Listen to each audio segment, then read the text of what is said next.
राम श्री राम जय जय राम श्री राम जय जय राम श्री राम जय राम जय राम श्री राम जय जय राम श्री राम जय जय राम श्री राम जय जय राम श्री राम जय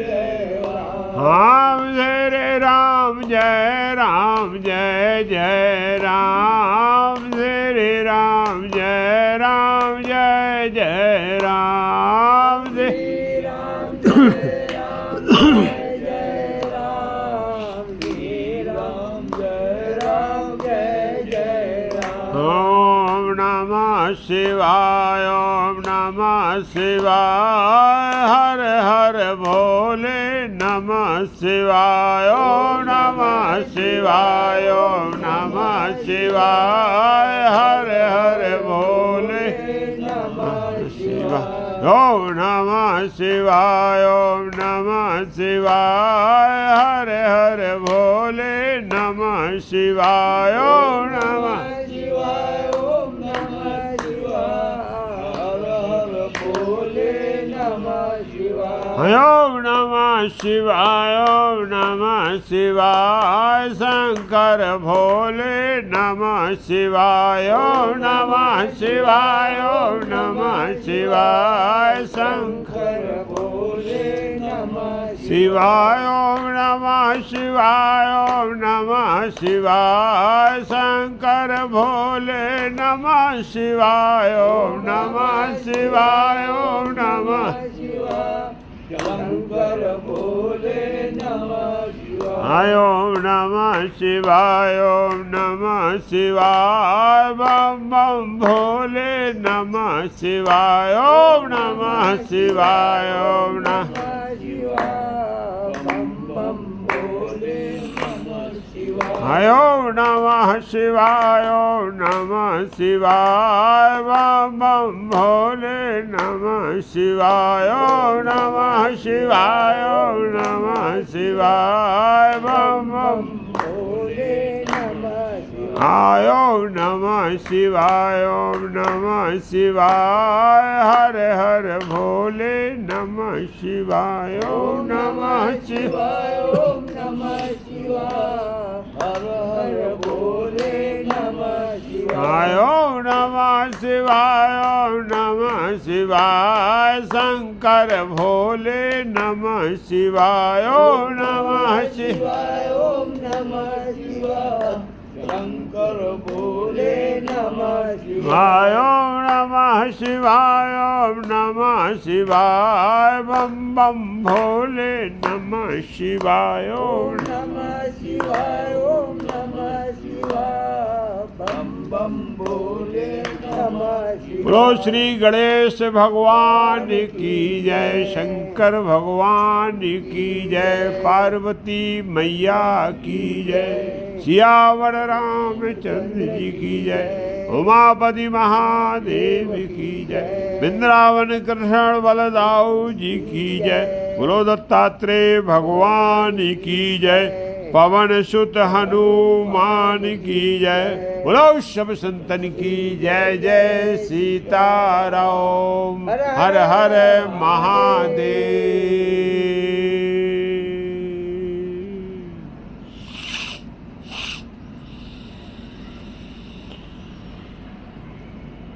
तो कल हम सब भक्तों ने शिव महापुराण की पावन कथा में श्रवण किया। कथा का प्रसंग उमा संहिता में चल रहा है।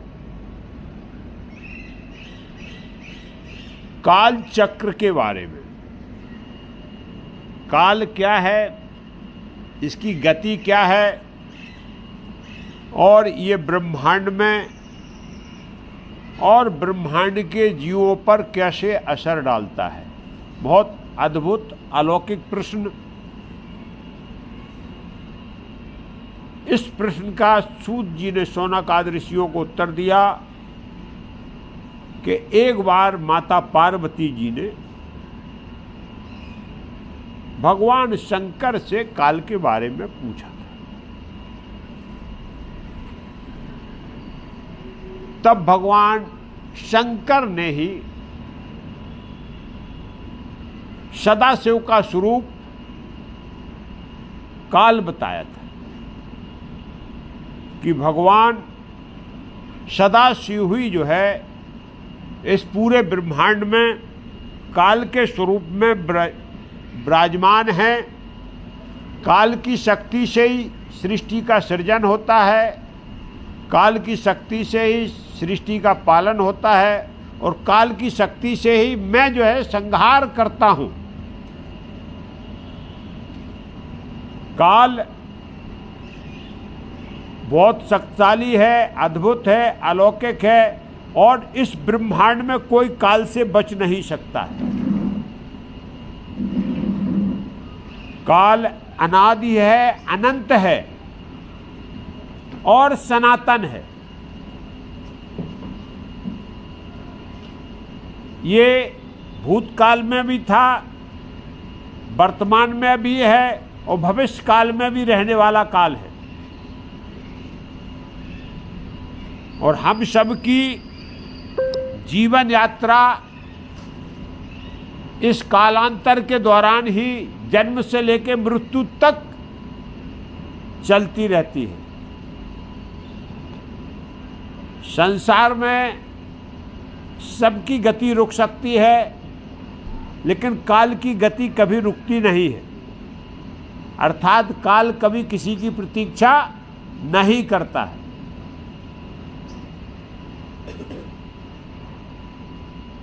काल का अलौकिक प्रभाव है, शुभ और अशुभ दोनों ही प्रभाव काल के होते हैं। काल से ही ग्रह नक्षत्र, काल से ही पूरा ब्रह्मांड नाना प्रकार के प्रभाव इस भूधरा के जो है जीव जंतुओं पर डालता है। काल की ही गति से आपका नक्षत्र मंडल, चंद्रमंडल, सूर्यमंडल और पूरा ब्रह्मांड मंडल गतिमान है,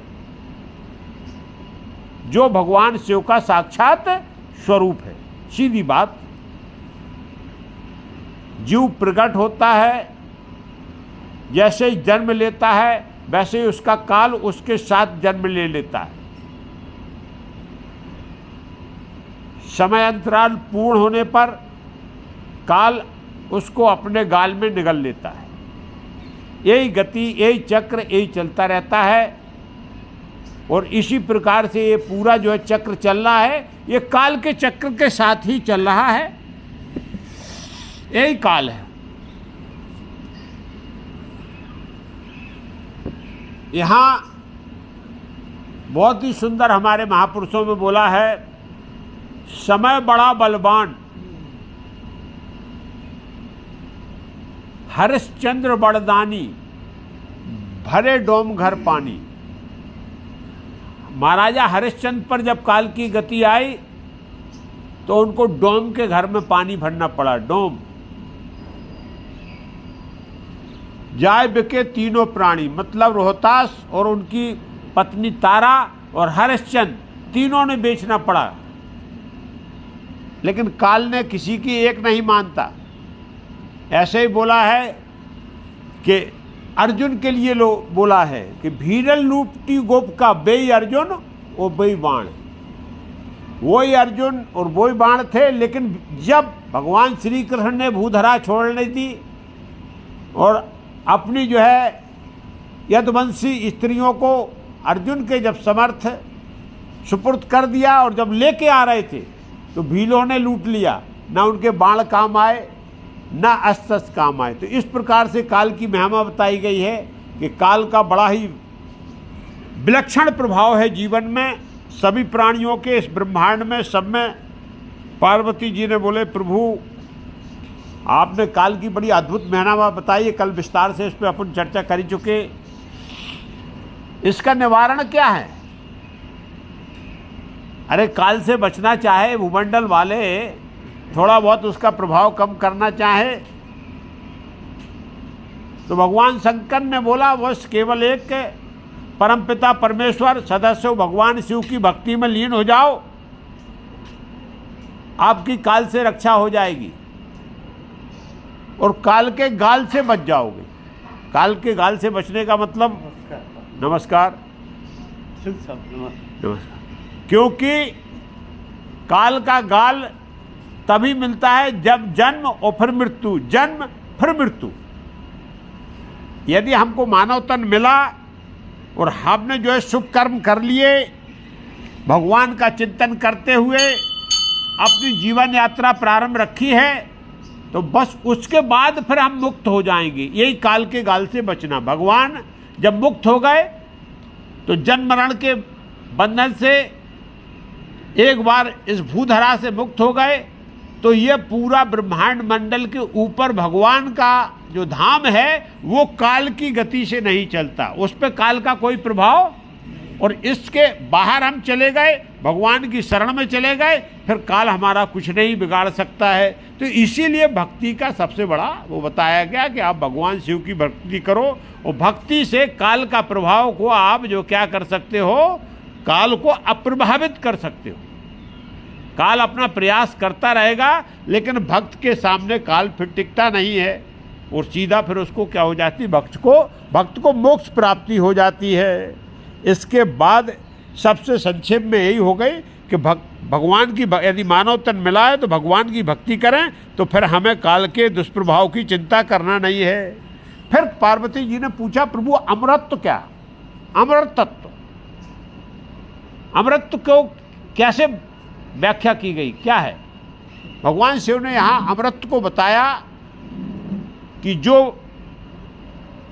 प्राणी मानव तन प्राप्त करने के बाद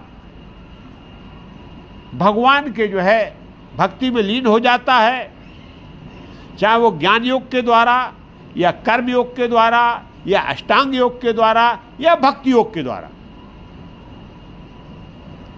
कोई भी योग उसको पकड़कर, और जब वो भगवान के धाम में पहुंच जाता है और भगवान का जब आशीर्वाद प्राप्त हो जाता है, वो आशीर्वाद ही इस जन्म मरण से भगवान क्या करते हैं, उसको मुक्त कर देते हैं। इसी को अमृत बोलते हैं। अमृत का मतलब ये नहीं है कि जीवन मतलब मृत्यु नहीं होगी।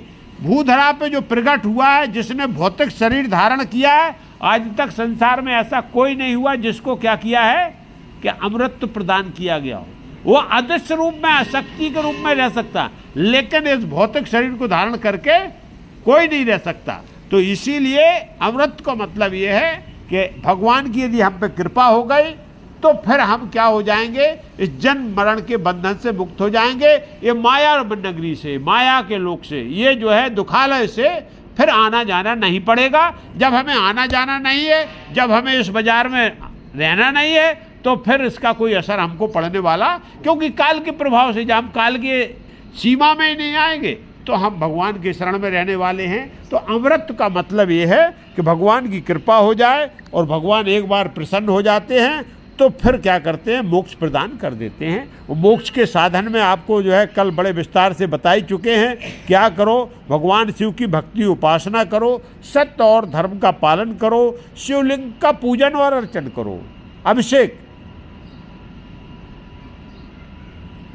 क्या है, एक लोटा जल सभी समस्या का हल। भगवान शिव एक लोटा जल में ही सभी समस्या का समाधान निकाल देते हैं। तो बस भगवान शिव के शिवलिंग पर जल चढ़ाएं, वैराग वृत्ति और साधना के साथ जिएं। गुरु का महत्व बहुत बड़ा है इसमें। गुरु वाणी को अपने जीवन में उतारें और गुरु के बताए गए उपदेशों को अपने जीवन में उतार के, और उस प्रकार से यदि हम जीवन यापन करते हैं तो हमको अवश्य जो है मुक्ति प्राप्त होगी। इसके बाद 5 प्रकार के महायज्ञ बताए गए। ये गृहस्थ आश्रम के लिए हैं। इसमें देव यज्ञ है, पितृयज्ञ है, ऋषि यज्ञ है, भूत यज्ञ है, अतिथि यज्ञ है। ये 5 यज्ञों को जीवन में हम जो है धारण करके गृहस्थ आश्रम को भली भांत जिएं और शिव महापुराण का जो है श्रवण पाठन और पठन करें, इसको सुने, इसका जो है आप संकल्प के साथ इसका श्रवण कर सकते हो और इसको बहुत अच्छी तरीके से इसका वाचन भी करवा सकते हो, इसका महोत्सव भी बना सकते हो। ये बहुत महत्वपूर्ण है। ये सभी प्रकार की मोक्ष को प्रदान करने वाला शिव पुराण है। जो शिव पुराण का यदि जो है महोत्सव करता है, जो शिव पुराण बचवाता है, जो संकल्प के साथ शिव पुराण सुनता है, उसको अवश्य मोक्ष प्राप्त होती है। यदि पितरों को भी मोक्ष प्राप्त हो जाती है। किसी भी प्रकार के किसी भी योनि में कोई भी अपना सगे संबंधी जो भी भटक रहा है, यदि अपने को लगता है उसको मोक्ष प्राप्त होना चाहिए, तो संकल्प करके, उसके नाम से संकल्प करके हम जो है शिव महापुराण को सुन लें, उसका मोक्ष हो जाएगा निश्चित। इस शिव पुराण में बताया गया। इस प्रकार से जो है थोड़ी देर समाधि में रहें। और सबसे बड़ी बात है कि भगवान की भक्ति बिगर जो है किसी भी इच्छा के करें, त्याग के भाव से करें। भगवान मैं आपकी शरण में हूँ, आपको जैसा जो चाहिए प्रभु, मैं तो आपका दास हूँ और बस दास पे आप अपनी कृपा बनाए रहो और मैं आपकी शरण में रहकर ही जो है जीवन यापन कर रहा हूँ। तो भगवान जो है फिर उसको अपने हिसाब से चलाते हैं और अपने हिसाब से क्या करते हैं, आशीर्वाद देते हैं और उसको जीवन को फिर संभालने की क्या है, भगवान की जवाबदारी हो जाती है। इस प्रकार से यहाँ शिव पुराण में वर्णन किया गया है। इसके बाद बहुत ही सुंदर वर्णन माता पार्वती जी ने भगवान शिव से पूछ लिया, प्रभु आप तो बोलते हैं कि कोई छाया पुरुष भी होता है, ये क्या अलौकिक महिमा है आपकी? बोले देवी बड़ा जो है जटिल प्रश्न है और ये तंत्र मंत्र से संबंधित है। जब मानव योनि मिलती है और मानव जब जो है एकाग्र होके भगवान शिव की जब तपस्या में लीन हो जाता है, तो उसकी अंतर आत्मा का प्रतिबिंब उसके सामने जो है दिखाई देना लगता है छाया के रूप में। उसकी छाया उसको सामने दिखाई देती प्रकट होके। उसके लिए विधान, जब दुनिया सो रही हो उस समय जो है आप पद्मासन लगा के, वज्रासन लगा के या सिद्धासन लगा के, ये तीन योगियों के लिए आसन है, पद्मासन, वज्रासन या सिद्धासन। और इनमें बैठ जाएं, दुनिया की आवाज को सुनने से बंद कर दें, कान बंद कर लें, केवल भगवान के शिव के जो है ध्यान में यदि लीन हो जाएं और इस अभ्यास को बढ़ाते बढ़ाते, रात्रि के समय है इसका, रात्रि के समय विधान बताया गया है। और ओम नमो रुद्राय नमः, ओम नमो रुद्राय नमः, ये जो है 14 अक्षरी मंत्र है। और इसका यदि जो है सिद्ध कर लेता है तो उसकी छाया उसके सामने प्रकट हो जाती है। और जब छाया दिखने लगे तो वो जो है प्राणी ब्रह्मलीन माना जाता है, वो फिर ब्रह्मलीन हो जाता है, उस पर अद्भुत सिद्धियां उसको प्राप्त हो जाती है। छाया के कई स्वरूप बताए, कई प्रकार के आकार बताए। यदि कटी फटी दिखती है तो वो मृत्यु का भी घोतक है। ना कटी दिख रही है तो समझ लेना चाहिए कि उस साधक को ही लगेगा कि 6 माह बाद उसका प्राणांत हो जाना। नाना प्रकार के ऐसे विधान बताए गए हैं। और इसमें एक भगवान शिव की बहुत ही सुंदर जो है विद्या है, इसको खेचरी विद्या बोलते हैं। खेचरी सुना होगा आपने, खेचरी, खेचरी विद्या सुनी? वो खेचरी विद्या का अलौकिक चमत्कार है। खेचरी का मतलब था, खे माने होता है आकाश और चरी माने होता है क्या, विचरण करना, आकाश में विचरण करने लगता है, इसको बोलते हैं खेचरी विद्या। इसका अनुष्ठान है, वो जब अनुष्ठान करते करते प्राणायाम जब साधता है, जब वो वायु तत्व में जो है शरीर मनुष्य का लीन हो जाता, तो वो पद्मासन में, उसी पद्मासन में वो 10 अंगुल ऊपर उठ जाता है अपने आप, क्योंकि वायु तत्व में लीन हो गया वो, तो उसको कुछ नहीं, वहीं अपने आसन पे वो 10 अंगुल क्या हो जाएगा, उठ जाता। और वो खेचरी विद्या सिद्ध हो जाने के बाद में वो मन से पूरे संसार में भ्रमण करने लगता, नाना प्रकार की सिद्धि उसमें पर पुरुष में, पर शरीर में जो है पर प्रवेश हो जाता, पर काया प्रवेश का जो है वो है नाना प्रकार का विधान है। इस प्रकार से ये जो है सब भगवान शिव की माया का है। और ये तंत्र मंत्र विद्या है, इसमें तंत्रों से मंत्रों से सिद्धियां प्राप्त की जाती हैं, और लेकिन सब भगवान की कृपा से प्राप्त होती हैं। ये नाना प्रकार की विद्याएं साक्षात माँ शक्ति जो पार्वती हैं, जो उमा हैं, उनके द्वारा इन सब विद्याओं का प्राकट्य किया गया। ये 64 प्रकार की जो कलाएं हैं, विद्याएं हैं, ये सब देवियों के स्वरूप हैं। वो ही देवी प्रकट होके आपकी विद्या के रूप में विराजमान हो जाती हैं, फिर अपने अलौकिक चमत्कार दिखाने लगते हैं। अब इसमें जो है छाया पुरुष का स्वरूप जो होता है वो क्या है? छाया पुरुष वास्तव में क्या है? आपकी ही चेतना, आपकी चेतना सामने प्रकट हो जाती है। चैतन्य स्वरूप जो होता है उसी को छाया बोलते हैं। छाया पुरुष का मतलब है आपकी चेतना प्रकट रूप में काम करने लगती है, जो आप संकल्प कर रहे हैं वो सामने घटित होने लगता है। इस प्रकार से छाया का स्वरूप है। ये आपकी आध्यात्मिकता की उच्च श्रेणी है। आपका आध्यात्मिक जो है, बोलते हैं कि हम आध्यात्मिक हो गए, हमारी आत्मा जो है जितना जागृत हो गई। तो ये यदि आपको इस प्रकार से सिद्धि प्राप्त हो जाए तो आप समझ लें कि हम आध्यात्मिक दृष्टि से क्या है, एक स्तर, उच्च स्तर पर पहुंच गए। और भगवान शिव की कृपा से हमारे क्या होगा कि वो विचार जो है हमारे, वो खुद प्रकट होके उस संकल्प की सिद्धि करने लगते हैं।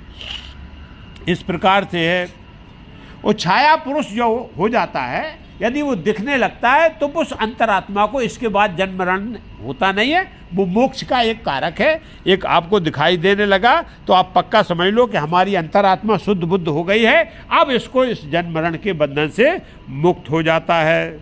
और छाया पुरुष, एक बार छाया दिखने लगी तो आपने पाप किए हो, पुण्य किए हो, सब भस्म हो जाते हैं। फिर आपके साथ जो है शुभ अशुभ कार्य नहीं जाते हैं, केवल भगवान की भक्ति जाती है, जिससे मोक्ष को प्राप्त होती है, भगवान का धाम प्राप्त हो जाता है।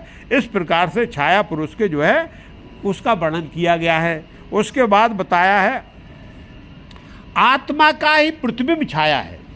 अंतरात्मा जो है छाया के रूप में सामने प्रकट होने लगती है, जब आपने उसको जो है क्या किया है कि देखने की, अंतरात्मा में दर्शन करने का जब हमारा स्वभाव बन जाता है तो फिर वो सामने प्रकट होकर छाया के रूप में दिखाई देने लगती है।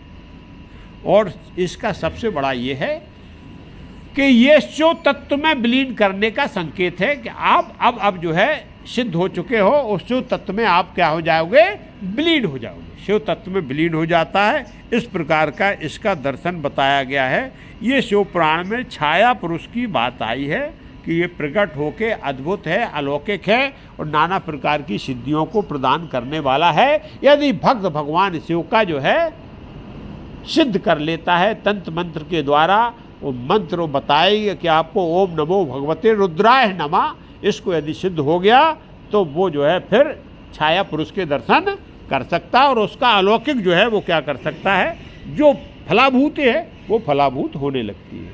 इस प्रकार से जो है ये छाया पुरुष का बात आया है। इसके बाद जो है सूद जी से शौनकाद ऋषियों ने फिर से प्रश्न किया, प्रभु ये सृष्टि का क्या चमत्कार, सृष्टि का प्राकट्य कैसे हुआ? इसको कई बार अपन बोल चुके कि वास्तव में ये पूरी जो प्रकृति जो आपको ब्रह्मांड मंडल दिख रहा है, दृष्टिगोचर हो रहा है, तो इसका प्राकट्य कैसे हुआ, आखिरकार कैसे प्राकट होता है? तो इसको तो विस्तार से हम सब जो है श्रीमद् भागवत में सुन चुके हैं। इसमें शिव पुराण में भी संक्षेप में जो है इसको दिया हुआ है। ये बहुत ही आध्यात्मिक विषय है, ना इसको देखा जा सकता ना जाना जा सकता, ना आज तक कोई देख पाया ना जान सका है। लेकिन अध्यात्म के द्वारा भगवान शिव की प्रेरणा से इस सब का अनुभव किया, इसके दर्शन किए, भगवान ने इसके दर्शन कराए अवतार पुरुषों को, तब कहीं जाके वो इस सृष्टि की माया को जान पाए।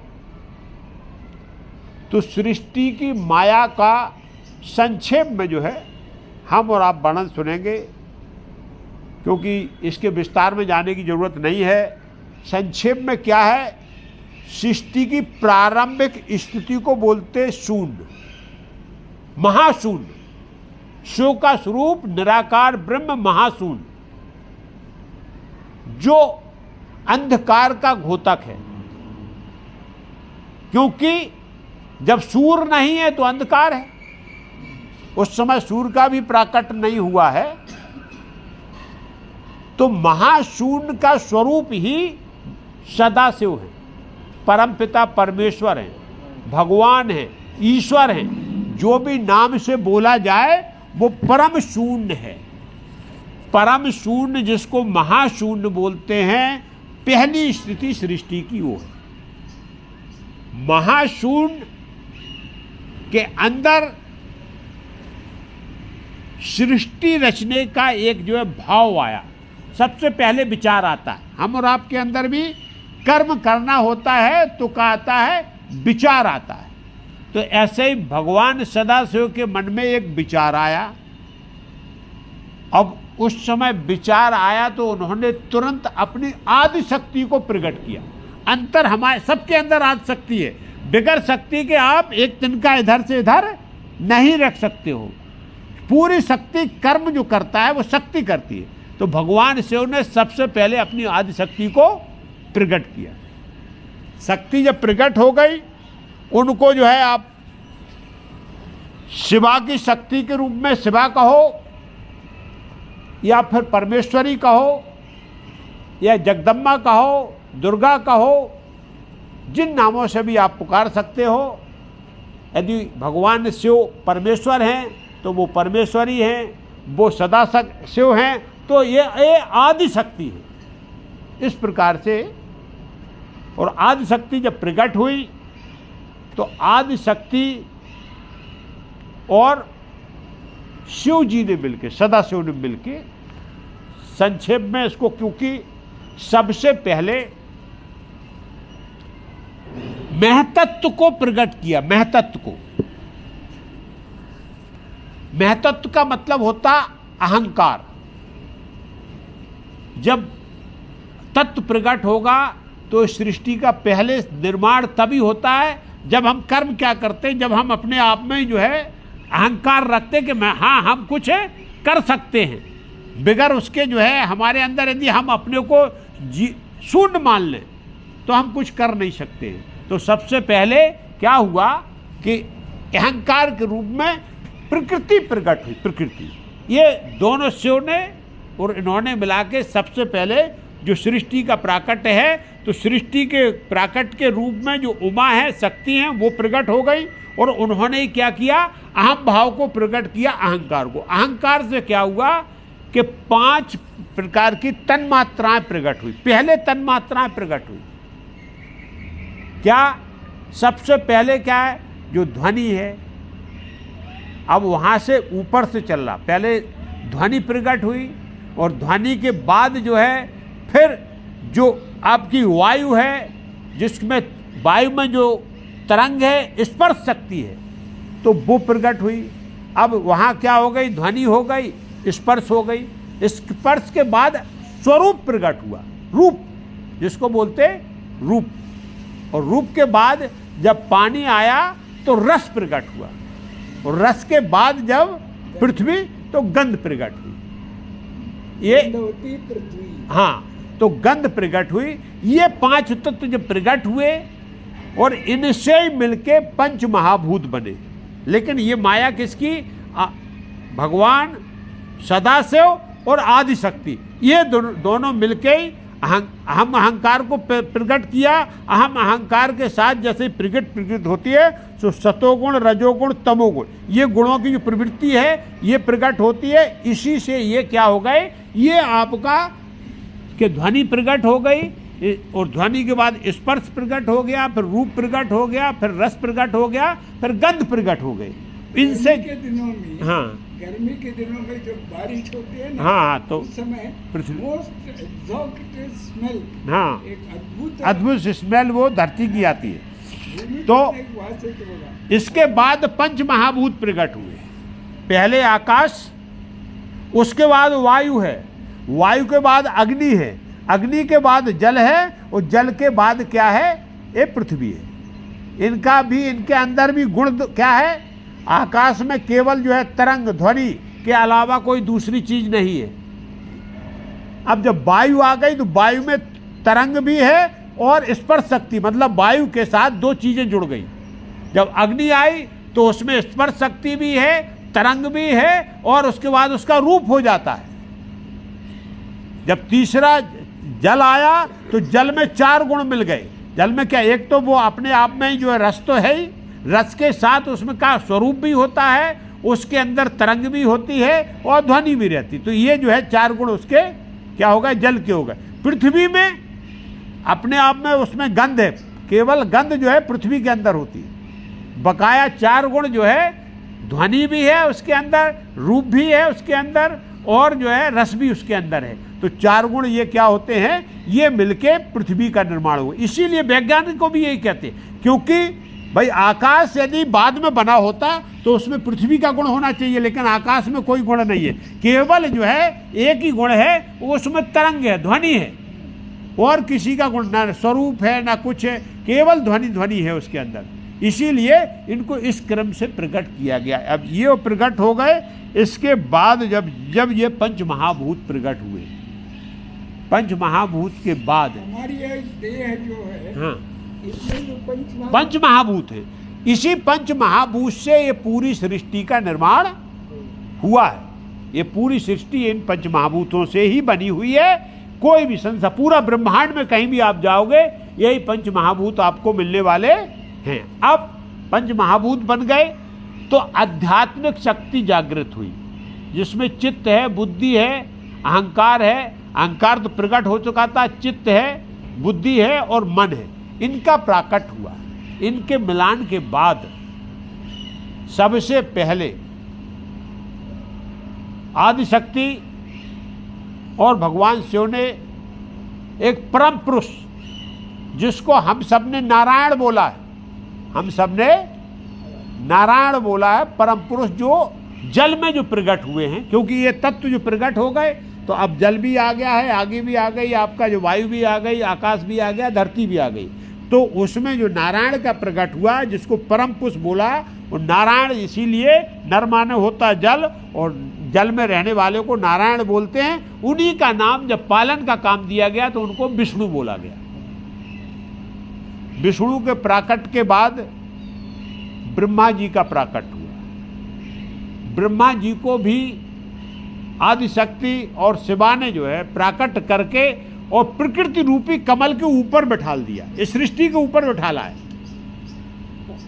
और उसके बाद ब्रह्मा जी के जो है मन मस्तिष्क भों से भगवान शिव खुद साक्षात रुद्र के रूप में प्रकट हुए। अब ब्रह्मा, विष्णु और महेश, ये तीनों शक्तियां प्रकट हो गई। इनको भगवान सदाशिव और आदिशक्ति ने काम सौंप दिया कि तुम जो है सृष्टि का सृजन करो, ब्रह्मा जी को, और यहाँ भगवान विष्णु को बोल दिया कि भाई आप इसका पालन करो। और भगवान शंकर जो रुद्र के रूप में प्रकट हुए कि बोले आप संहार करोगे। अब ये काम जो है पुरुष तत्व है, ये नहीं कर सकता है, क्योंकि उसके लिए शक्ति चाहिए ना। तो शक्ति में जो है आदि शक्ति ने अपने ही तीन रूप में विभक्त किया। यहाँ सदाशिव ने अपने को तीन रूप में विभक्त किया, ब्रह्मा, विष्णु और महेश को प्रकट किया। आदि शक्ति ने अपने तीन रूप को विभक्त किया, एक में लक्ष्मी जी, सरस्वती जी और दुर्गा। ये जो है तीन रूप में उन्होंने अपने को विभक्त किया, आदि शक्ति ने विभक्त किया, और इनको एक एक के साथ उत्तरदायित्व सौंप दिया। इस प्रकार से सृष्टि का प्राकट हो गया। अब ब्रह्मा जी ने सृष्टि रचना प्रारंभ किया। तो सृष्टि रचा तो ब्रह्मा जी ने सबसे पहले मानसिक सृष्टि, सनकादिक ऋषि उनके मन से प्रकट हुए थे। मन से जब ब्रह्मा जी के प्रकट हुए तो उनके अंदर कोई कामना नहीं थी, इसलिए उन्होंने संसार में रुचि नहीं दिखाई, और वो सीधे क्या वैराग्य धारण कर लिए। ब्रह्मा जी ने बहुत कुछ बोला, लेकिन बोले नहीं, मैं संसार में मेरी कोई रुचि नहीं है, मैं संसार में जो है इच्छा नहीं रखता हूँ, मैं तो केवल जो है केवल भगवान सदा शिव का क्या करूँगा, आराधन कीर्तन और उनकी भक्ति करूँगा। ब्रह्मा जी ने साफ दे दिया उनको कि बोले तुम बच्चे हो, बच्चे ही रहोगे, नादान रहोगे। बोले ठीक है जो कुछ भी है, लेकिन हम स्थिति में तो आज तक सनकादिक जो हैं, जो सनक, सनंदन, सनातन, सनत कुमार, ये चारों भाई हैं, एक साथ चलते, एक इच्छा से काम करते, एक मन है, स्वरूप चार है। और इनका जो है एक प्रवचन करता 3 श्रोता बन जाते, फिर वो प्रवचन करता वो श्रोता बन जाता, वो प्रवचन करता वो श्रोता बन जाते। ये चारों में उनका चलता रहता, लेकिन कभी भी उनका भजन बंद नहीं होता, कभी भगवान की भक्ति बंद नहीं होती। सनकादिक जब चले गए, ब्रह्मा जी को क्रोध आ गया। क्रोध आने के बाद में भगवान शिव का ध्यान किया, तो फिर भगवान शिव ने जो है उनको अर्धनारीश्वर रूप दिखाया, ज्ञान दिया ब्रह्मा जी को कि पुरुष तत्व प्रकट करने से जो है इस सृष्टि आपका पालन होने वाली नहीं है, आपको जो है, और यहाँ जो है अर्धनारीश्वर का रूप देखा। ब्रह्मा जी एक बार तो आश्चर्य में पड़ गए कि ये भगवान शिव का कौन सा स्वरूप है, इस स्वरूप को कैसे समझा जाए। तो उन्होंने फिर अपनी शक्ति को अलग कर दिया, और शिव अलग हो, एक तरफ शिव दूसरी तरफ शिवा। तब उन्होंने प्रणाम किया। प्रणाम करने के बाद ब्रह्मा जी ने यहाँ अपना विचार बताया कि बोले प्रभु मैंने मानसिक दृष्टि से, आध्यात्मिक दृष्टि से सृष्टि का सृजन करना प्रारंभ किया। हमने संकादकों को प्राकट किया, वो जो है छोड़ के चले गए। इसके बाद मैंने जो है 10 मानस पुत्र पैदा किए। वो मानस पुत्र में जो है नारद जी से लेके, दक्ष से लेके, अत्रि हैं, अगस्त हैं, पुलस्त हैं, पुलह है, कुरु हैं, ये सब जो है 10 मानस पुत्र थे। इन सबको बोले, लेकिन किसी की रुचि जो है किसमें नहीं है, इस संसार में नहीं है। तो भगवान शिव ने यहाँ बोला कि बोले ये शक्ति हैं, ये रुचि बढ़ाने वाली हैं, यही माया का स्वरूप हैं, इनसे प्रार्थना करो। ब्रह्मा जी ने शक्ति की आराधना की, प्रार्थना की, तो शक्ति ने फिर उनको नारी तत्व प्रकट करने की शक्ति प्रदान की। ब्रह्मा जी के पास शक्ति नहीं थी, वो पुरुष तत्व प्रदान कर रहे थे, लेकिन नारी तत्व का जो है उनको ज्ञान है। फिर ब्रह्मा जी ने ये शक्ति जब प्रकट हो गई, इस प्रकार से जो है ये सब जो है मानस पुत्र प्रकट कर लिए। तो ब्रह्मा रावण है, उन मानस पुत्रों का ही वंशज है, वंश है, हाँ, पुलस्त का ही वंशज है। हाँ। तो फिर सृष्टि का तब तक ब्रह्मा जी ने एक क्रम बताया गया। सबसे पहले जो है सृष्टि में वनस्पति का प्राकट हुआ। ये जो वनस्पति जो दिख रही, जो प्रकृति दिख रही है, सबसे पहले इसका प्राकट हुआ है। इसके बाद जो आपके देवता हैं, देवताओं का प्राकट किया है। फिर त्रियक सृष्टि प्राकट हुई।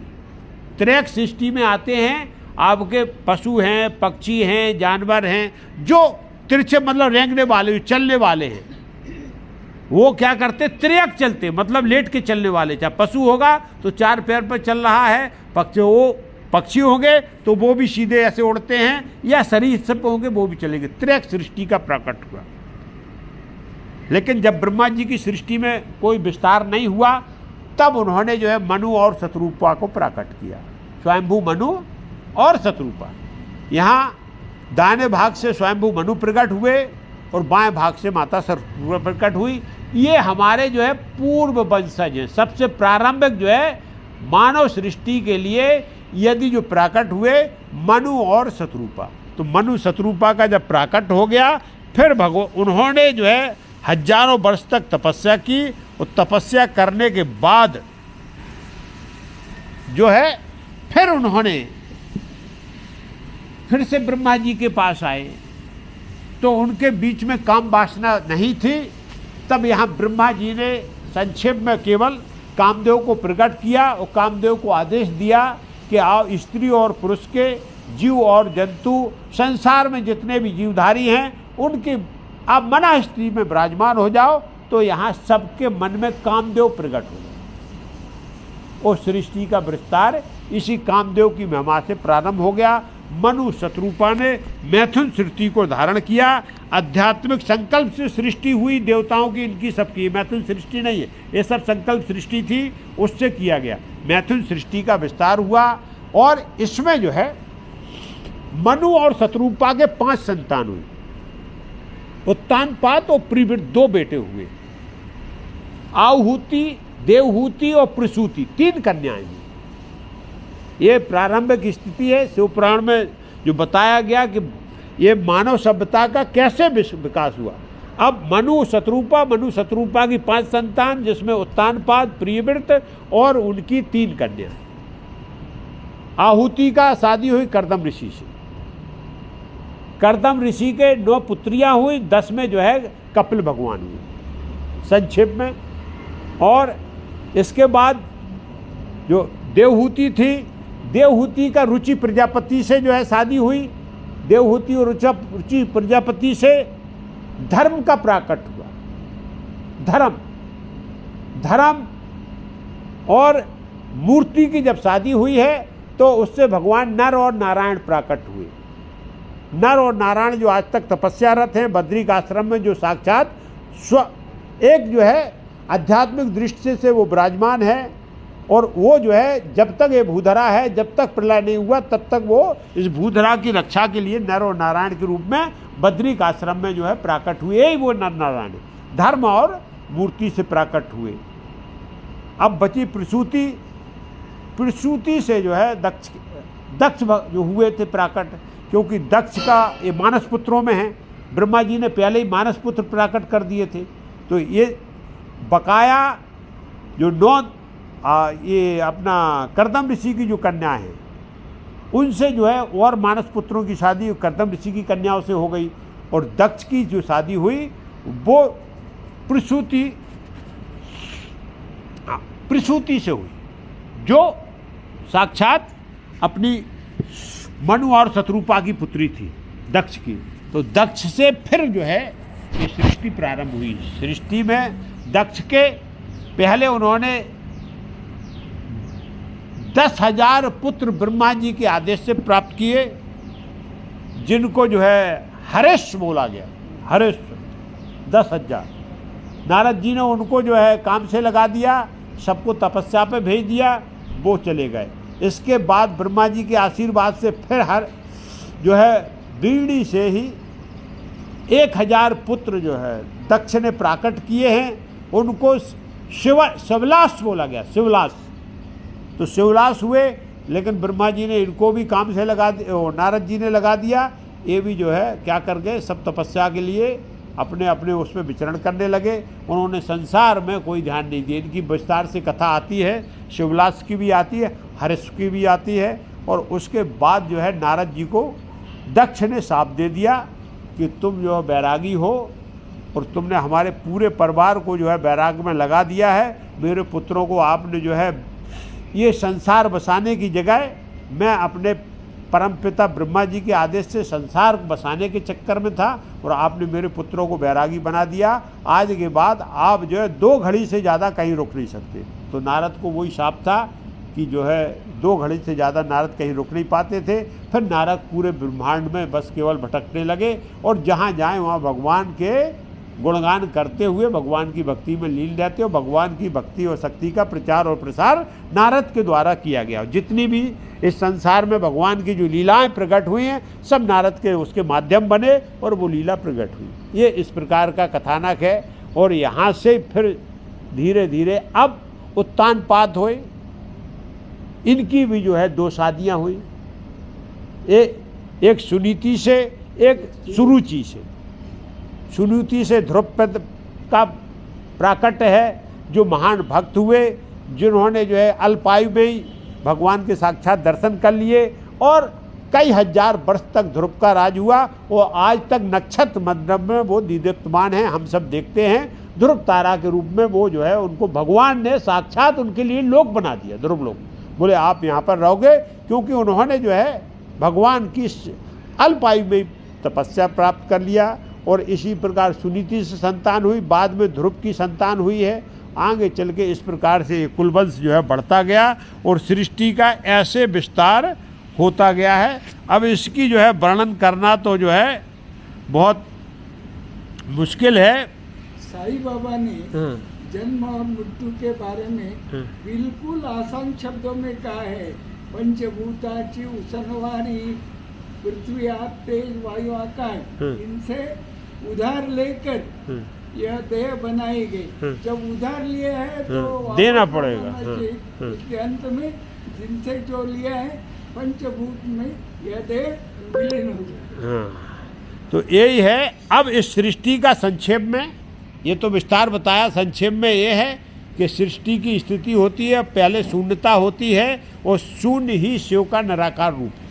कोई रूप मतलब जिसका कुछ नहीं है उसको, सृष्टि को जो शून्य को निराकार रूप बोलते हैं। और ये निराकार है, अचल है, निर्गुण स्वरूप है, ये शिव का अस्तित्व है। और इसी से जो है सृष्टि का प्रथम दूर से सृष्टि प्राकट होती है। सबसे पहले शक्ति का प्राकट होता है। शक्ति रूप में, आदि शक्ति के रूप में शिव की शक्ति है और वो ही प्रकट होके, और वो ही इस सृष्टि का पूरे का मूल आधार है। ये हमको बस मान के चलना चाहिए, शक्ति ही। और साक्षात आज भी शक्ति है। हम और आप सब शक्ति से ही चेतन हैं। बोले क्या निकल गया? वो शक्ति निकल जाती। और शक्ति निकल गई, पेड़ की शक्ति निकल जाए तो पेड़ सूख जाएगा, और आदमी की शक्ति निकल जाए तो आदमी मर जाएगा। मतलब केवल शक्ति का आधार है जिससे ये पूरी सृष्टि रुकी है। यदि पहाड़ की शक्ति छिन्न भिन्न हो जाए, एक दूसरे में तो खेल हो जाएगा, कुछ बचेगा नहीं, सब समाप्त हो जाएगा। तो ये शक्ति का ही खेल है कि एक दूसरे से अणु परमाणु जुड़े हुए हैं, बीच में कोई आकर्षण शक्ति है जिससे जुड़ा हुआ। पृथ्वी यदि धरती जो है जल पर टिकी हुई है तो वो भी शक्ति के कारण केवल टिकी। दोनों में आकर्षण है, जल पृथ्वी से जुड़ा हुआ, पृथ्वी जल से जुड़ी हुई, और एक पिंड बना हुआ पूरा। ये चमत्कार है। तो ये, लेकिन ये सब क्या, शक्ति के चमत्कार, माँ शक्ति के चमत्कार से ये पूरी सृष्टि हमको दृष्टिगोचर हो रही है। हमको ऐसा मान लेना चाहिए। इसके बाद तत्वों का प्राकट हुआ जिनको पंच महाभूत कहा गया। तो पंच महाभूत में हम बता चुके हैं, यहाँ भी वही पृथ्वी है, जल है, अग्नि है, वायु है, आकाश की रचना हुई है। ये पंच महाभूत ब्रह्मांड की आधारभूत इकाई हैं। ये पूरा ब्रह्मांड जो आपको दिखाई देता है ये सब पंच महाभूतों से ही बना है। और ये सबसे पहले क्या है, इनका क्रम हमने आपको बताया। ठीक सबसे पहले आकाश उत्पन्न हुआ, फिर वायु, फिर अग्नि, फिर जल, अंत में जो है पृथ्वी का प्राकट है। फिर इसके बाद त्रिमूर्ति का प्राकट है, ब्रह्मा, विष्णु और महेश। ब्रह्मा जी सृष्टि की रचना करने का दायित्व निर्वहन कर रहे हैं। विष्णु जी जो है सृष्टि का अभी तक ये प्राकट हैं।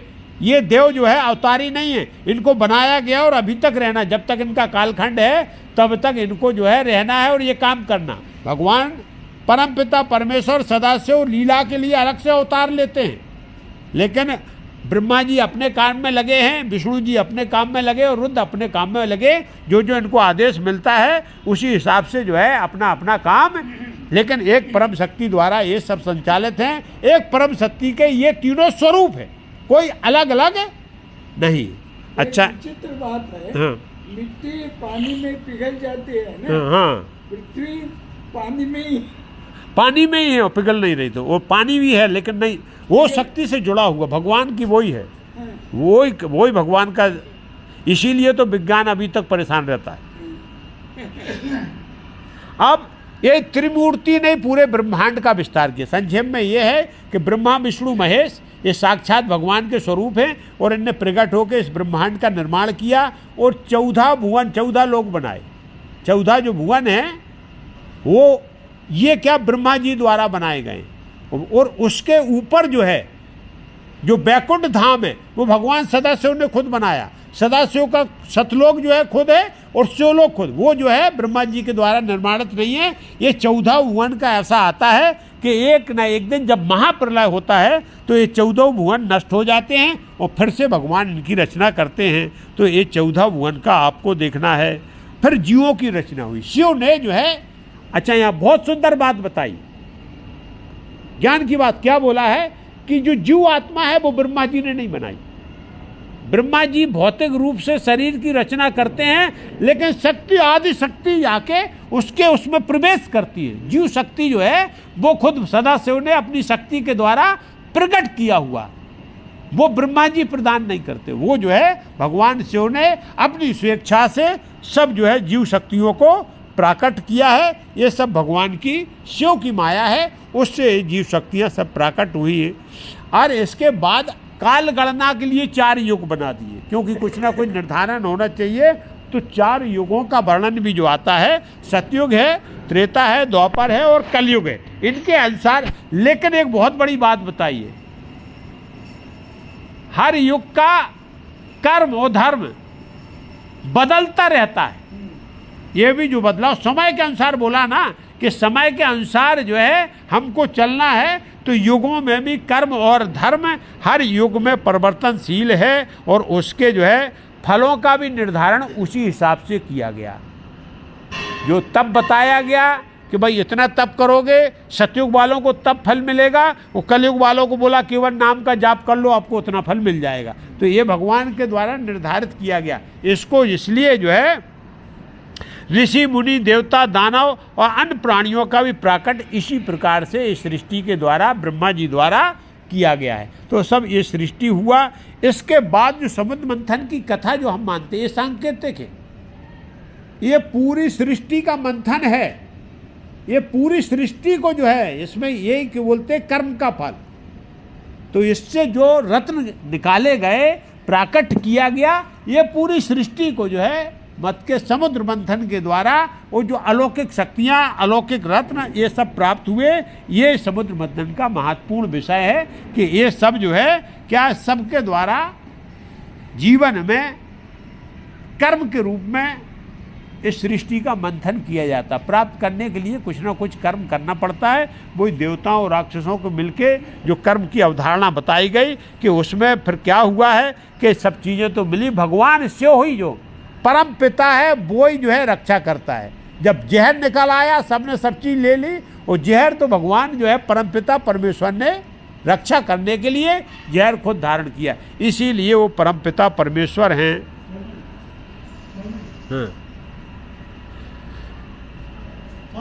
जय श्री राम। और इस नमस्ते, अब इसमें 84 लाख, एक दो नहीं 84 लाख योनियों का क्या किया गया, भगवान शिव के द्वारा निरूपण किया गया।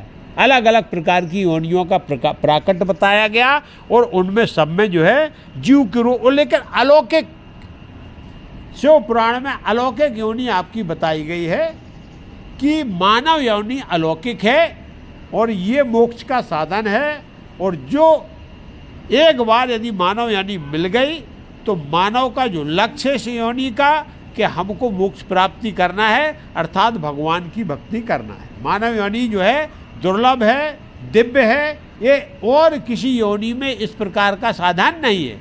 तो इसलिए मानव शरीर जो है ये साधन है, और इस साधन के द्वारा हम क्या कर सकते हैं, मोक्ष को प्राप्त कर सकते हैं। और इसमें मनुष्य को पुरुषार्थ करने की ताकत दी गई है। पुरुषार्थ करने के लिए बुद्धि और विवेक दिया गया है। पुरुषार्थ करने के लिए सामर्थ्य प्रदान किया। पुरुषार्थ क्या है, धर्म, अर्थ, काम और मोक्ष। धर्म का ज्ञान, अर्थार्जन करने की शक्ति, कामनाओं को पूर्ण करने की शक्ति, और उसके बाद जब आपने ये तीनों प्राप्त कर लिया तो आपको मोक्ष का द्वार खुल जाता। लेकिन कैसे, आपने अर्थ कमाया धर्म के रास्ते से, और धर्म के रास्ते से जो अर्थ कमाया गया उस अर्थ से आपने कामनाएं पूर्ति की तो आपको मोक्ष प्राप्त हो जाए। संसार में हम किस हिसाब से जी रहे, पहले धर्म को साधन बनाया, धर्म से हमको अर्थ आया, अर्थ कैसा, धर्मपूर्ण, और वो धर्मपूर्ण यदि हमारा अन्न धान खान पीन सब जो है तो मोक्ष है आपको। और वो ही अधर्म के रास्ते से जो हमने धन कमाया है उससे जीवन यापन किया है, सत्यानाश हो गया, कभी मोक्ष नहीं मिलेगा। इसीलिए बोला गया कि धर्म प्रधान पहले धर्म है। जीवन में हम धर्म को प्रधानता देते हुए जो भी हम श्रम करते, श्रम के द्वारा जो धन कमाएं, उस धन का यदि हम जो है अन्य धन से लेके जो भी जीवन में उपयोग कर रहे हैं, जो कामनाओं को प्रयोग ला रहे हैं, सब हमारी यदि जो है श्रम के द्वारा धर्म के माध्यम से जो पैसा कमाया गया है उसको हम अपनी कामनाओं की पूर्ति में यदि लगा रहे हैं तो मोक्ष प्राप्त। इसको इसी 4 पुरुषार्थ ही बताया ना आपको, धर्म है, अर्थ है, काम है और मोक्ष है। इनको ही जो है जीवन में धारण करना है और इसमें फिर मोक्ष की चिंता नहीं करना पड़ती। लेकिन इस हिसाब से यदि जीवन जिया जाए, ये सब भगवान ने पहले से विधान बता दिया है, और इस विधान को यदि जीवन में हम धारण करके चल रहे हैं, हमारे जीवन में सबसे बड़ा कर्म की प्रधानता है। मानव यानी में कर्म के किए बगैर कुछ मिलता नहीं है, कर्म प्रधान विश्वकर राखा, को कस्तर बढ़ावे शाखा। कर्म की प्रधानता है, कर्म करना बहुत जरूरी है, भाग पे बिल्कुल नहीं बैठना है, क्योंकि भगवान ने आपको 5 ज्ञानेंद्री, 5 कर्मेंद्री और 4 आध्यात्मिक इंद्रियों से संपन्न किया, और ये पंचभूत से बना हुआ, 5 महाभूतों से बना हुआ ये शरीर दिया। इसीलिए दिया कि आप सत्कर्म करो, अच्छे कर्म करो, शुभ कर्म करो और धर्म के रास्ते पर आपको चलो, आपके जीवन में कल्याण हो जाएगा। किसी भी प्रकार की आपको कोई चिंता करने की जरूरत नहीं है। और इसके साथ साधन बताया है कि आप शिव की भक्ति में लीन रहो, कर्म करते हुए शिव की भक्ति में लीन रहना है। और भक्ति के हम पहले ही कई साधन बता चुके हैं, और यहाँ बताया कि भक्ति में लीन लेने के साधन, हम शिव महापुराण की कथा को यदि श्रवण कर रहे हैं, पठन और पाठन कर रहे हैं, तो हमारे अंदर ज्ञानार्जन होता है। और ज्ञानार्जन होने से ही हमको अपने कर्म का ज्ञान हो जाता कि हमारा कौन सा कर्म शुभ है, कौन सा कर्म अशुभ है। इसीलिए जीवन में हमको क्या करना चाहिए, सत्संग करना चाहिए, अच्छे लोगों के साथ बैठना चाहिए, और जो है कर्म प्रधान जिनमें जो है अच्छा साहित्य का पठन और पाठन करना चाहिए, जो हमें जीवन का मार्गदर्शन प्रदान करें। और ऐसा हमको जो है दूसरे साहित्य जीवन में न पठन करना, न पाठन करना है, न इस प्रकार के साहित्य का प्रचार और प्रसार करना है। केवल अच्छे साहित्य का जो हमको जो है जीवन का रास्ता दिखाएं, तो हमारा जीवन धन्य हो जाएगा। ये सृष्टि का चक्र जो है ऐसे ही चलता रहेगा, और सृष्टि का बार बार जब एक कल्प खत्म होता है तो इस सृष्टि का विनाश होता है, और फिर से सृजन, पालन और उसके बाद संहार। ये सृष्टि का चक्र है। ये हम और आपके द्वारा बनाया गया नहीं है, ये भगवान के द्वारा प्रकट किया गया है, और निश्चित है, इस अमिट है, और ये अमृत को प्राप्त है। ये जो है कभी खत्म होने वाला, हम और आप भी इसी चक्कर में घूम रहे हैं। लेकिन इस चक्कर को समाप्ति के लिए बार बार केवल एक ही साधन बताया है कि आज हमको मानव तन मिला है। ये भगवान की बहुत बड़ी कृपा है, बहुत बड़ी कृपा है। और इस कृपा के कारण यदि हम इसको जान जाएं और एक बार ऐसा साधन कर लें कि भगवान की भक्ति कर लें, तो इस काल चक्र के जो है उससे बच सकें। बड़े भाग्य मानुष तन पावा, सुर दुर्लभ सब ग्रंथन गावा। वो स्वामी तुलसीदास जी ने एक चौपाई में इसमें बोल दिया है कि बड़े भाग से मिलता है। ये देवताओं के लिए दुर्लभ है, सबके लिए दुर्लभ है, लेकिन आपको भगवान ने कृपा की, मिला है। और मोक्ष साधन मोक्ष धाम का द्वारा, जाहे पाए न परलोक सुधारा। और ये क्या है, आपका साधन काय का, मोक्ष का साधन है। जब आप इसको जो है पाके भी आपने मोक्ष परलोक नहीं सुधार पाए, मोक्ष नहीं बना पाए, तब फिर क्या फायदा हुआ। फिर ये जीवन हमारा पशुवत हो गया, जैसे पशुओं को जीवन मिलता है। इसीलिए बार बार यहाँ शिव पुराण में इस बात को ध्यान किया गया कि आपको समय है, भगवान ने मौका दिया है, एक बार इस जन्म मरण के बंधन से मुक्त हो जाएं। पुनरपि जननम पुनरपि मरणम, पुनरप जठरे जननी सहनम, पुनरप मरणम पुनरप जन्नम, पुनरप जननी जठरे सहनम। ये जो है सबसे बड़ा कष्ट है इस जीवन का। इसको, इसी से यदि मुक्त हो गए तो इसी को मोक्ष बोलते हैं। और ये मोक्ष केवल एक मानव तन से प्राप्त की जा सकती। बकाया जो है 84 लाख जो योनियाँ हैं, उनमें किसी में इस प्रकार का साधन नहीं है। ऐसा बुद्धि विवेक नहीं होता है, क्योंकि हम ज्ञानेंद्री, कर्मेंद्री और अपनी जो है आध्यात्मिक इंद्री से संपन्न हैं। इसलिए इसको उपयोग में लाएं, वो जीवन को धन्य बनाएं, शुभ कर्मों के साथ जीवन यापन करें, कभी अशुभ कर्म होने न दें, और भगवान की भक्ति में कोई कमी न होने दें। और सधर्म को पालन करते हुए यदि जीवन यात्रा करते हैं तो हमारे जीवन को मोक्ष से कोई नहीं रोक सकता। शिव पुराण श्रवण का भी यही फल है। भगवान शिव बोलते हैं कि आप अच्छी तरीके से भक्ति तो करते रहो, स्वधर्म का पालन करते रहो, और आपको मोक्ष देने की गारंटी भगवान शिव की है। इस प्रकार इस बात का आश्चर्य होता है, तुलसीदास जी ने जो बात कही है ना, हमारे पुरंदरदास जी ने वही कही है।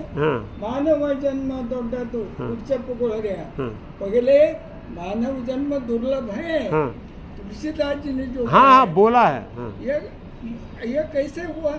ये हिंदी में जो कहा है वो कन्नड़ में भी सब संतों ने एक ही बात कही है ना। नहीं तो तुलसीदास जी ने भी भगवान की प्रेरणा से बोला, वो संत भी भगवान की प्रेरणा से बोल रहे हैं। ये अनुभूति आध्यात्मिक अनुभूति है। और पहले भगवान ने इसीलिए वेद पुराण को प्रकट कर दिया। वेद पुराणों के बाद जो है आपके ये पुराण 18 प्रकट कर दिए। 18 के बाद ये सब नीचे जो आई संत वाणी है, तो ये संत वाणी भी उसी आधार पे, उसी ज्ञान पे, उसी उस पे बोला गया। तो वो चीज़ एक जैसी है, क्योंकि अब समुद्र है, समुद्र में आप 1 लोटा पानी लाओ तो आपके हिस्से में 1 लोटा आएगा, और घड़ा भर के लाए तो घड़ा भर के लाओगे। ये ज्ञान है। भगवान ने ज्ञान का समुद्र प्रकट कर दिया। जो संत को जितना मिला उतना उसने अपने क्या प्रकट कर दिया है।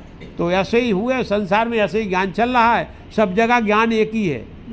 क्या ज्ञान बस यही है कि शुभ कर्म करो, अशुभ मत करो, अच्छे काम करो, बुरे मत करो, भाई जियो और जीने दो, बस यही है शुभ कर्म। अब इसका ज्ञान जो है, अब जबरदस्ती हम अपने अहम अहंकार में आके विकारों के वशीभूत होके और जो है नाना प्रकार के दुष्कर्म करते हैं, तो उसका हमको फल भी मिलता है। हमारे जो विकार हैं, 6 प्रकार के जो विकार बताए गए हैं आपको, वो बस मूल जो है आधार आपका जीवन का वो ही है कि काम है, क्रोध है, मोह है, लोभ है, मद है और मत्सर है। इन 6 विकारों से मेरे को बचना है, और इनसे हम बच गए तो जीवन हमारा रास्ता सही है, और हमारी आत्मा भी शुद्ध और बुद्ध रहेगी। और इन विकारों से यदि आत्मा आपकी घिरी हुई है, आप जो है क्या क्रोध के वशीभूत हो, और काम के वशीभूत हो, लोभ के वशीभूत हो, आप जीवन क्या कर रहे हो, लोभी बिल्कुल एकदम जो है क्या कर रहे हो, स्वार्थ में जी रहे हो। तो वो जो है लालची आदमी फिर जो है जीवन को धन नहीं बना सकता है। मोह से ग्रसित रहोगे, रात दिन स्वार्थ में आप डूबे रहोगे, जीवन आपका धन नहीं बन सकता। अहम अहंकार में जीने की जरूरत नहीं है। ईर्ष्या और द्वेष को त्यागना है। जीवन हमको मानव तन इसलिए नहीं मिला कि हम अपने जीवन को निरर्थक व्यर्थ ईर्ष्या द्वेष में, अहंकार में, और क्या है लोभ में, लालच में, और क्रोध में और अहंकार में, और इसमें ख़त्म कर दें। ये जो है हमारी बहुत बड़ी मूर्खता होगी। इसीलिए हमारे संत महात्मा जो भी हैं, उन्होंने संत वाणी से लेके हमारे वेद और पुराणों में ये सब सद्मार्ग दिखाया गया है कि जीवन को आनंद के साथ जियो और दूसरों को आनंद के साथ जीने दो। कथा को आज यहाँ विराम किया जाए। कल जो है आपको अद्भुत कथा सृष्टि के विस्तार के बारे में आपको बताया जाएगा कि जो है मैथुन सृष्टि का क्या महत्व था, फिर कश्यप वंश से कैसे सृष्टि का प्राकट हुआ है। ये नाना प्रकार के इतिहास हैं। ये शिव पुराण में ये इतिहास सब आ रहा है, क्योंकि हमारे जो वंशावली जो हम चले आ रहे सभ्यता यहाँ तक बढ़ गई। ये सब चीज़ का जो है वर्णन हमारे पुराणों में दिया गया है, और उनका अलौकिक और दैविक महत्व है। जीवन में बहुत प्रभाव होता है। यदि हम इतिहास को जान जाएं तो भविष्य में फिर गलतियाँ नहीं दोहराते हैं। और इतिहास से यदि मैंने कुछ नहीं सीखा तो फिर हम पे बार बार जीवन में गलतियाँ होती रहेगी। तो हमें अपनी जो है गलतियों से बचने के लिए अपने इतिहास से कुछ सीख लेना है, और वर्तमान को आनंद के साथ जीना है निष्फिक्र होके। यही जो है कामना के साथ आज जो है यही कथा का विराम किया जाए। बोलो शंकर भगवान की जय, पार्वती मैया की जय, बोलो सब संतन की जय। जय सीताराम।